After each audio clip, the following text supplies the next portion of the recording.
우선 끈기를 가지려면 반드시 먼저 끊기부터 실행해야 합니다. 그 말은 뭐냐면, 안녕하세요. 올해 32회 공인중개사 시험이 끝나고 또 새해부터 다시 33회 공인중개사 자격증 시험을 준비하신 분들을 위해서 공인중개사 시험에 대한 전반적인 분석, 그리고 큰 틀 안에서 1년간 공부 방법을 어떻게 이끌어갈 것인가, 멘탈 관리라든지 아니면 마인드셋이라든지 이렇게 여러 가지 범주 안에서 합격으로 가는 로드맵을 만들어 나가는데 도움을 드리고자 이렇게 영상을 준비했습니다. 저는 작년에 공인중개사 시험에서 전체 평균 80점 이상 고득점으로 합격을 해서 지금 현재는 본업인 학생들을 가르치는 일을 하면서 공인중개사무소 개업을 준비 중에 있습니다. 아무쪼록 이 영상이 내년 공인중개사 시험을 준비하는데 많은 도움이 되셨으면 좋겠습니다.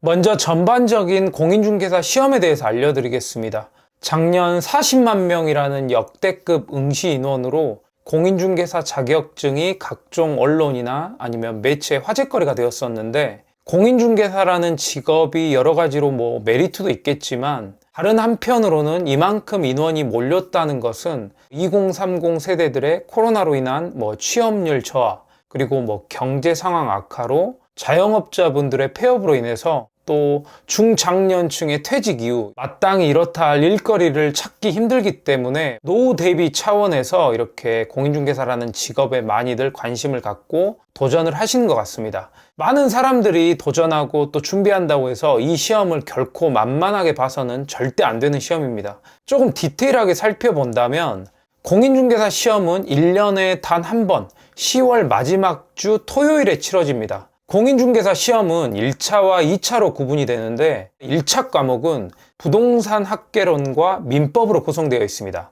2차 과목은 1교시와 2교시로 나눠져 있는데 2차 1교시에는 공인중개사법, 그리고 부동산 공법, 그리고 2교시에는 부동산 공시법 및 부동산 세법, 이렇게 두 과목을 하나로 통합해서 시험이 이루어집니다. 하루에 1차와 2차가 모두 진행된다고 보시면 됩니다.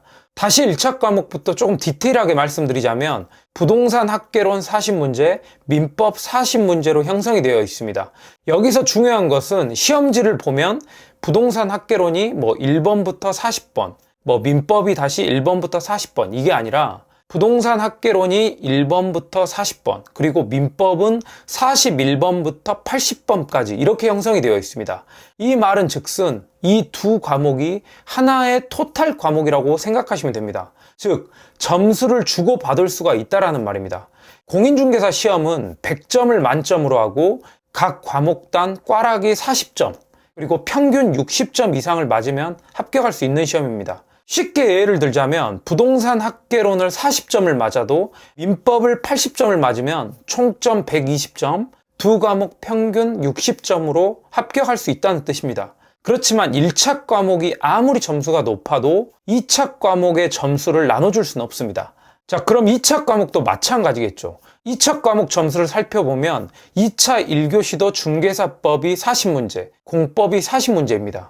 그리고 2차 2교시는 공시법 및 세법, 이 두 과목을 합산해서 총 40문제가 나옵니다. 공시법이 24문제, 세법이 16문제, 이렇게 40문제를 하나의 과목으로 생각하시면 됩니다.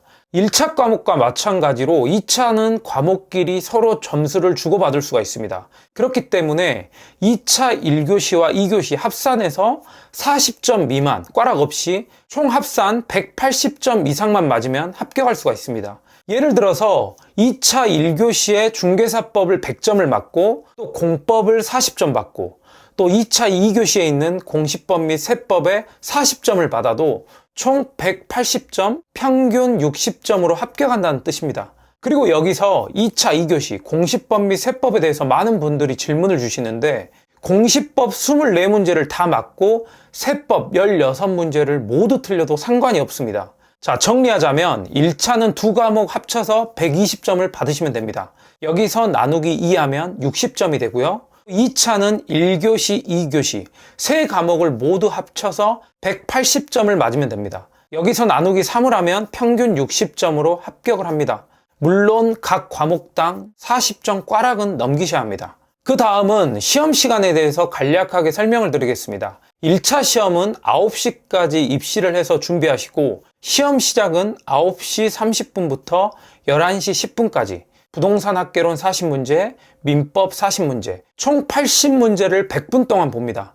그리고 점심을 먹고 2차 시험이 치러지는데 2차 1교시는 중개사법 40문제, 공법 40문제, 총 80문제를 1시부터 2시 40분까지 이것도 100분 동안 보고 또 쉬는 시간을 가졌다가 2차 2교시 시작 시간은 3시 30분부터 4시 20분까지 총 50분 동안 공시법 및 세법을 합쳐서 40문제를 이렇게 치릅니다. 물론 전년도에 1차를 합격하고 2차가 떨어지신 분들은 다음 해에는 2차만 준비하시고 2차 시험에 맞춰서 시험장에 가시면 됩니다. 자, 마지막으로 총 정리를 해드리자면 10월 마지막 주 토요일 날 1차 2과목, 2차 3과목을 모두 하루에 다 치릅니다. 그리고 1차 총점을 꽈락 없이 120점을 만들고 또 2차 총점도 꽈락 없이 180점을 만들면 합격합니다.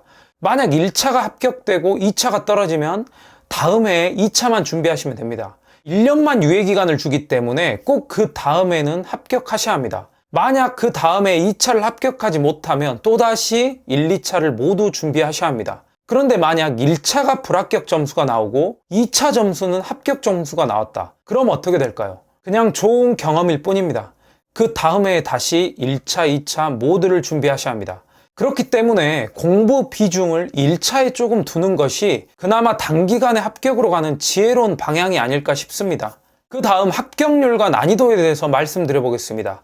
앞서 말씀드린 대로 평균 60점만 넘으면 되는 시험이어서 조금만 노력하면 무난하게 합격할 수 있겠다라고 생각하시는 분들도 계실 텐데 공인중개사 시험이 결코 만만치 않은 시험입니다. 대개 합격률이 20% 내외라고 생각하시면 어느 정도 난이도에 감이 오실 겁니다. 그 이유가 일단 6개 과목 중 부동산 학개론을 제외하면 5개 과목이 법과목이고 범위가 상당히 방대하고 시험이 해를 넘어갈수록 점점 어려워지고 있는 추세입니다. 그리고 이러한 분야, 법과목이란 분야를 처음 접해보신 분들이기 때문에 이 부분에 대한 배경 지식이 없고 공부 중에 순간순간 튀어나오는 단어가 생소하기 때문에 더더욱 어렵게 느껴질 수밖에 없습니다. 제 주변에도 올해 3년째, 4년째 준비하신 분들이 상당히 많이 있습니다. 그래도 본인이 열심히 꾸준히만 한다면 합격 못할 시험도 아니라고 생각합니다. 저도 마찬가지 얼마 전까지 축구선수 출신이었고 또 학창시절 공부하는 거의 담을 쌓고 운동만 했기 때문에 공부에 대한 자신감은 없었지만 1년 내내 정말 공인중개사라는 공부에 집중하고 여기에 열정을 쏟고 올인했기 때문에 고득점으로 합격을 하지 않았나라는 생각이 듭니다. 물론 그 1년간은 정말 내 모든 것을 갈아 넣는다 생각하고 퇴근 후 그 외의 것들은 전부 배제하고 오로지 공인중개사 공부에만 몰두했던 것 같습니다. 어려운 시험이긴 하지만 꾸준히 내가 오늘 공부할 양 이것만 채워나간다면 반드시 합격할 수 있는 시험이라고 생각합니다. 그 다음 제일 중요한 마인드셋에 대해서 말씀드려보자면 일단 끈기와 인내라는 단어는 공부하는 동안 절대로 잊어서는 안 되는 단어라고 생각합니다. 우선 끈기를 가지려면 반드시 먼저 끊기부터 실행해야 합니다. 그 말은 뭐냐면 주변에 친구들과에 대한 소소한 약속, 저녁에 술 약속, 이런 것들, 그리고 내가 평상시 즐겨 하던 게임이라든지 아니면 드라마 시청, 유튜브 시청, 이런 것들을 공인중개사 공부하는 동안은 잠시 제쳐두고 자격증을 따겠다는 마음, 그 열정 하나만 가지고 1년을 쏟았으면 좋겠습니다. 잠깐 제가 공부했던 스케줄을 말씀드려보자면 저는 작년 1월부터 10월까지 10개월 정도 공부를 했습니다. 직장을 다니면서 공부한 터라 평일에는 평균적으로 4시간에서 5시간, 주말에는 7, 8시간 정도 공부를 했습니다. 앞서 말씀드렸다시피 저는 시험만 준비한 것이 아니기 때문에 직장 생활을 병행하면서 공부하기란 정말 쉽지 않았습니다. 주변에서는 대단하다. 어떻게 10개월간 그렇게 매일 일정한 레파토리로 그런 생활을 하냐. 이렇게 대단하다고 말씀들을 해주셨는데 원하는 결과를 얻으려면 거기에 따라오는 인내, 고통은 저는 당연하다고 생각합니다. 내가 스스로 자격증을 따고 싶어서 선택한 공부고 이왕이면 단기간에 합격해보고 싶다는 그런 작년 저의 생각이 그런 열정을 가져다 준 것 같습니다. 이 영상을 시청하고 계신 분들도 마찬가지 지금 무엇인가 또 이루고 싶은 것이 있어서 준비하고 노력하는 과정 속에서 힘들고 지칠 수 있습니다. 그치만 본인이 선택한 것이고 또 본인이 얻고자 하는 것을 손에 넣으려면 어느 정도 고통은 당연히 따르고 또 감내하셔야 한다는 것을 말씀드리고 싶습니다. 1년간 똑같은 열정으로 꾸준히 가져가는 것이 쉽지만은 않습니다. 그냥 하루하루 내가 오늘 할 목표치만 다하고 잠들자라는 마인드로 임하시는 게 어떻게 보면 가장 바람직한 마인드라고 생각합니다. 퇴근 후에 4시간, 5시간 공부하는 거 절대 쉬운 일 아닙니다. 그렇게 매일 하루하루 목표치를 달성해 나가다 보면 합격이라는 결과가 눈앞에 선물처럼 다가올 것입니다. 오늘 하루 목표를 달성한 것에 대해서 절대 대수롭지 않게 생각하지 마시고 스스로에게 뿌듯해 하시고 자랑스러워 하셔도 된다는 것입니다. 물이 바위를 뚫는 것은 물의 힘이 아니라 물이 바위를 두드리는 횟수라는 것을 잊지 말아야 합니다. 결국 꾸준함이 답이라는 겁니다.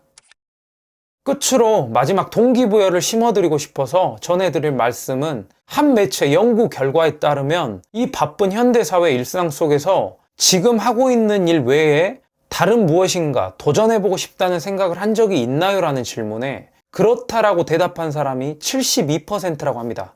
그런데 그 72% 중 생각한 것을 행동으로 직접 옮겨 시도해본 사람은 불과 12%밖에 안 된다고 합니다. 행동이 두려움을 몰아내고 자신감을 가져다 준다는 말이 있습니다. 지금 이 영상을 시청하고 있다는 것은 어느 정도 공인중개사 공부에 관심이 있고 또 도전해 보려는 마음이 있기 때문에 이 영상을 클릭했다고 생각합니다.